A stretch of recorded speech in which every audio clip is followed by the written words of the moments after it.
Okay, inflation hits you not just when you go to buy something, but it can destroy your dreams of a comfortable retirement. So what can you do to make your portfolio inflation-proof? Ed Butowsky is a managing partner at Chapwood Investments in Dallas. Ed, great to see you again. Great. Good to see you, Gerri. All right, how big is this inflation problem? You know, it's not really showing up in the government numbers. We don't really see it yet in CPI. And yet, I think every consumer in the world knows it's here. When they go to the grocery store, it doesn't matter. They feel like they're paying higher prices, certainly at the gas pump. Yeah, they do, Gerri. And this problem has been around for a long time. I mean, you have to remember, if you go back to the early 80s and then again in the early 90s, the government changed the way they calculated the consumer price index, which is how we measure inflation. But what people need to really do is look at the cost of living for themselves. Everyone has a different cost of living that goes up every single year. And I will tell you, just generally speaking, the cost of living is up about 5.5% more than what the government says. Wow. So this is a problem that's been around a long time, Gerri. But I got to tell you, this is probably the #1 problem people are going to find when they go to retire and when they start looking at, you know, their year-to-year spending. Things cost a lot more than what they think, and it's a real problem that's going to happen. It's absolutely true. But look, what do I do now with my investments to try to protect me? I mean, ultimately, do I just have to sock away more money? Well, you have to do that. You have to look at, you know, how much things are going up in terms of their costs, their absolute costs. But one thing I'll tell you that you do not own government bonds, and money market will kill your purchasing power too. I mean, what we really have is a bullseye on purchasing power.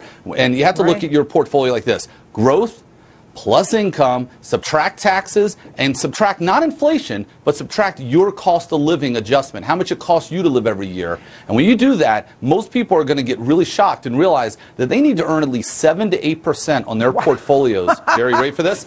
To stay even, Gerri. Oh, that's just depressing, Ed. Come on. I know. Let me ask you about this, though. One of the strategies that a lot of people employ, and they love to do this because they feel like it's totally risk-free, is they invest in CDs. Not only that, but they ladder them. So they build a ladder of certificates of deposit. They get it at their local bank. They feel like they're safe as can be. Not true. It's not true, and I don't want to be this Debbie Downer, but at the same time, let's deal with facts. The fact is, had you rolled 6-month CDs since 1970, these are just the facts, after taxes and after inflation, and that's the government inflation number, you lost 2.1% purchasing power per year. Oh, you got to watch what you invest in. You said money market accounts, very dangerous too because they're not returning a lot. Inflation eats right into that return.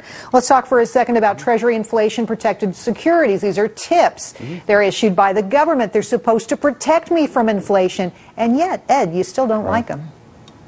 Well, look, again, it's tied to inflation, which is an erroneous number. It's not a correct number in terms of what your purchasing power, or excuse me, the erosion of your purchasing power or how much things go up for you. And it's tied to inflation, which is put out by the government, which is, again, about 5% lower. So what do you need to do? You need to own equities of some kind. During inflationary periods where you want to preserve your purchasing power, the only way to do that is to own things that can go up in value. Be very careful of your interest-sensitive investments because they might be good in terms of holding on to your capital, but they're a killer when it comes to your purchasing power. You like diamonds, which I find confounding because what do I do? Go down to 47th Street down here and buy some diamonds? How do I invest in diamonds?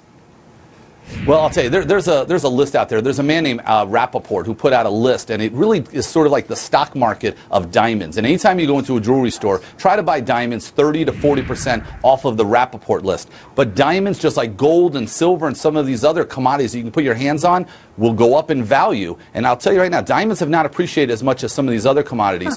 Buy diamonds. You're going to be very happy. Buy diamonds. I'll tell that to my husband. I know he'll be happy to hear that. Ed Butowsky, thank you.